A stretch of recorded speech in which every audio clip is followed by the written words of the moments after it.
حي على الفلاح.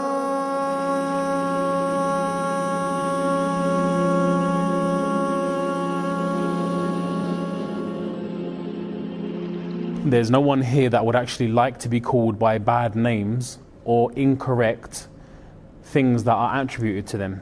And part and parcel of the Islamic faith is that we always treat others how we want to be treated ourselves. If you don't want to be treated a certain way, don't treat other individuals that particular way. If you want to be treated a certain way, treat others that way, so then good comes back to you as well.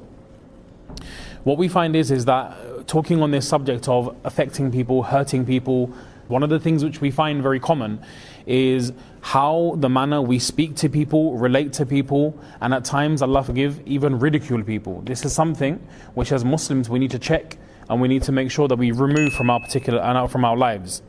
We need to develop consciousness in such a way that we don't want to offend anybody in any way, shape or form, and we should like for others what we like for ourselves. We should be specific how we talk. And this is something a good society is built upon conscious individuals. I don't want to hurt someone, I don't want to affect somebody. If everybody thinks along this way, a good wholesome society is developed. But if everybody thinks for themselves, it's all about me, I don't care what other people feel or think, that's when society becomes very, very difficult to live in. I want to share with you a particular verse of Quran in Surah Al-Hujurat, verse number 11. There are three particular things which Allah subhanahu wa ta'ala revealed to you and I so we can practice to make a better society. Number one, first and foremost, Ya ayyuhalladhina amanu la yaskhar qawmun min qawm. O believers, let it not be that people shouldn't ridicule other people. Asa an yakunu khayran minhum. It's possible that the people you're ridiculing are better than you.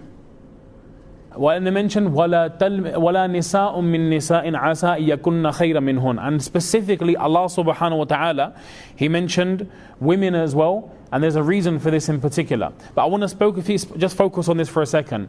La yaskhar. Basically it refers to here insulting one another, defaming one another, talking down to each other about certain particular traits and characteristics. Imam Qurtubi rahmatullah alayhi, who's a scholar of tafsir, he mentions that it's not only limited just to the tongue. Yes, I can say you're like this, that's an insult from the tongue, but you can also do it by gesture as well. Show in a certain way, by hand. Let's just give you an example. Someone has a disability, they can't walk properly. You don't say nothing to them, but you're walking in a funny way to ridicule them. That's also forbidden from this verse as well. La yaskhar qawmun min qawm. That you're looking at someone's negative trait and you're making fun of that. That is impermissible, whether it's by the tongue, whether it's by the hand, whether it's by gesture, whether it's by acting. Yani, if we see something negative in somebody, to highlight that in any way is impermissible in Islam. But it's done with the intention of insulting, ridiculing, defaming, to make people feel bad about themselves. This is absolutely impermissible in Islam. And I'll also add this as well, which is common amongst our society, especially amongst us all that are born here. And you guys may have faced this, right? So don't be defensive. I've experienced this in my family, that whenever someone tries to speak a bit of English, we ridicule their English. And I say we, meaning us who are born here. So we say, oh, they're freshy English. We take the mick out of how they speak. Like for example, one person, they saw one particular place and they pronounced it a wrong way. They pronounced a shop in a wrong way. After that, so people were winding them up. So whenever they saw the shop, they would say, oh, Woolworth. And they'd make the person feel ridiculed. Pawn shop. They say it's not pawn, it's pound shop, brother, pound shop. But the way you're talking is disrespectful. That's also la yaskhar qawmun min qawm.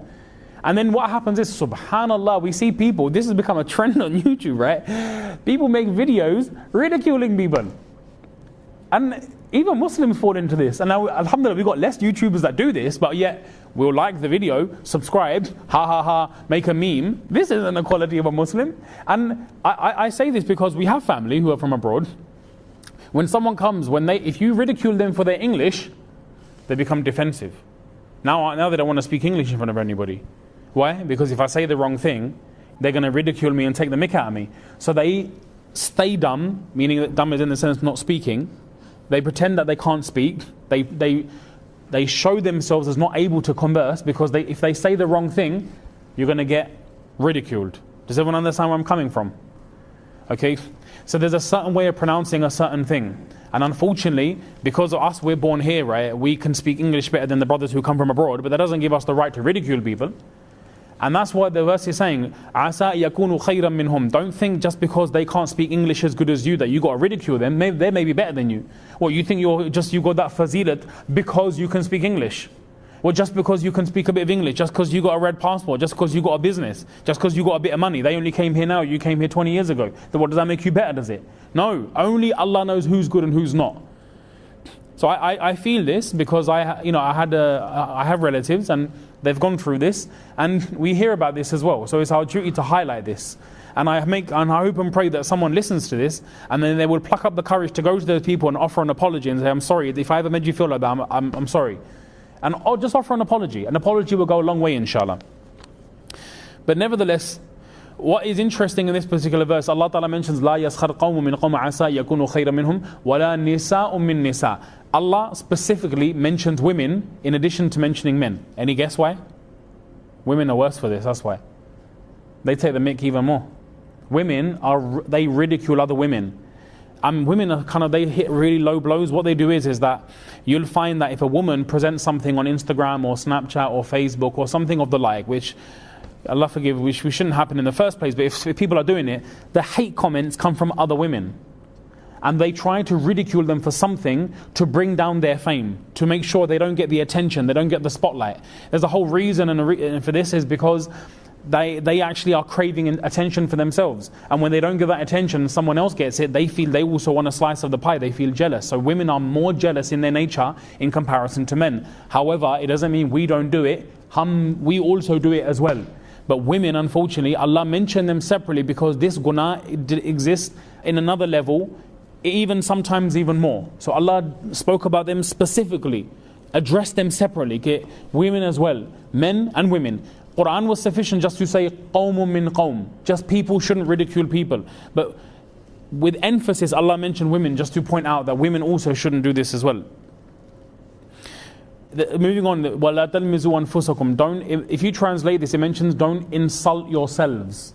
وَلَا تَلْمِزُوا أَنفُسَكُمْ. Now, why would the Quran use this such usloob? Why would it address it in this way? Because when you curse someone, you're cursing them, you're not cursing yourself. Well, actual fact, this is what happens. Because if you curse somebody and someone doesn't like what you've just said, what are they going to do in response? Curse back. And then that means by you cursing them, they're going to curse back at you. Similarly, when you curse, they're going to curse. You're going to curse, they're going to curse back. And there's going to be this constant to and fro. And that's why it mentions don't curse yourselves. So number one, that's one thing. Secondly as well, is we should think you are no different from me. If I'm cursing you, it's as if I'm cursing myself because I'm heir. We're one. We're not separate. You are my brother, irrespective of your culture, whether you're from whichever country, but you are part of me. We're part of each other because we're Muslims. That's why it mentions, Ya ayyuha alladhina amanu. Allah is saying, as the mindset of Muslims should be, this fellow Muslim brother is a part of me. So by me cursing him, I'm cursing myself. There's a really, really beautiful, subhanallah, and I like ash'ar, so I want to share one with you, right? But Shah Zafar rahmatullah, he mentioned this. There was a time I would look at everyone's faults. This person's got this, he's got this, she's got this. Okay?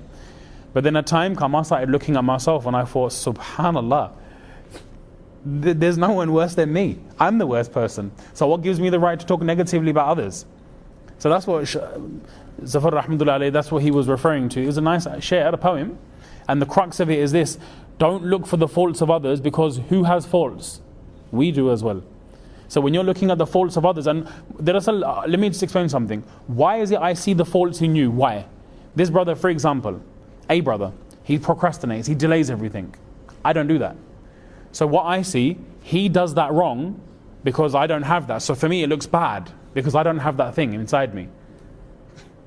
For example, if someone does something wrong, I do the same thing. I would say, no, it's just a small issue. It's a small issue. We brush it over. But if I don't do something and he does something, I'm going to say that's really bad. It's really bad because I don't do that.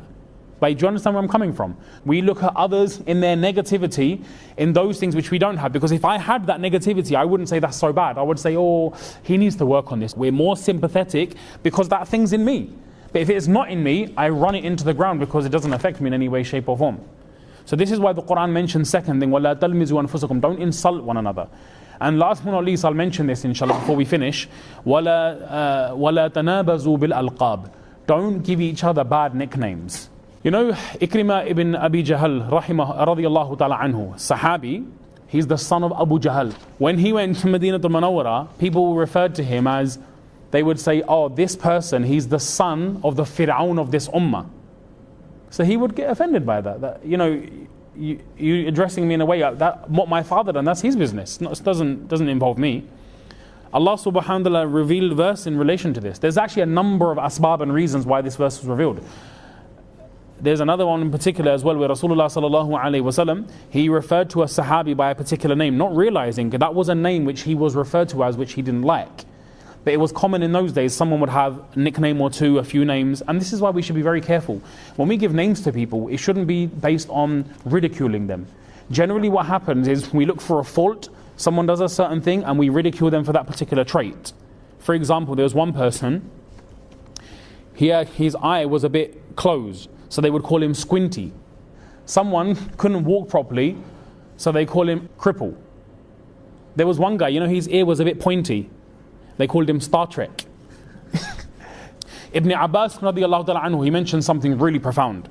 He mentions that, you know, when somebody makes tawbah from a certain thing, don't ever address that person by what they've made tawbah from. For example, someone used to be an alcoholic, so we say that alcoholic. Someone, for example, has a child out of wedlock and we refer to them, na'udzu billah, as a harami. Someone, for example, now gambles, we say that person who's a gambler. That may be something they did a long time ago. They've now made Islam of that. And now we want to remind them of the previous thing which they did. One person referred to as another person as Induani, but she became Muslim 10 years ago. She's still Hindu after 10 years.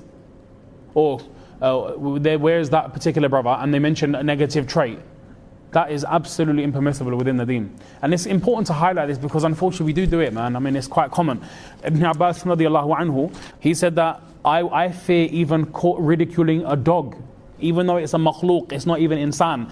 I fear if I ridicule a dog for being a dog, let it not be Allah changes me into a dog. What is permissible is when we talk about someone without the intention of disgracing that individual. If we can do this without talking negatively about them, their negative traits, then it's okay to give a name out of muhabbat to someone. What did Rasulullah sallallahu alaihi wasallam refer to as Abu Bakr as? As-Siddiq. Umar radiallahu anhu as Al-Faruq. Uthman as Dhun Nurayn. Ali radiallahu anhu also name is given as Haydar. Hassan and Hussein Sibtain. Khalid radiallahu anhu Saifullah. Hamza radiallahu anhu Asadullah.